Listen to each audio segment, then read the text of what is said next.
Magandang araw sa kusina ni Louie. Magluluto po tayo ng chicken with cashew nuts. At ito po ang aking mga sangkap for today. Itong chicken po, na-marinate ko na yan kanina pa. Nilagyan ko lang ng soy sauce, ground garlic, and ground ginger. Ngayon, ihahanda ko naman ang aking mga veggies. Messy talaga ang kitchen pag nagluluto, di ba? At dahil ready na ang mga ingredients, so let's start cooking. Pinainit ko lang ang aking kawali at nilagyan ko na rin ng mantika kasi i-brown natin itong cashew nuts.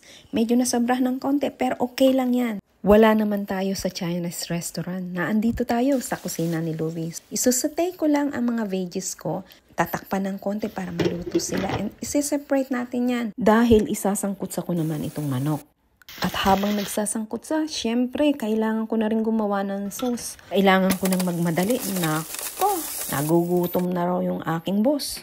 Kaya isinunod ko na kaagad ang cashew nuts. At mas masarap din to, nalagyan pa rin ng additional na pampalasa. Kaya ilalagay ko na ang veggies at itong aking ginawang sauce.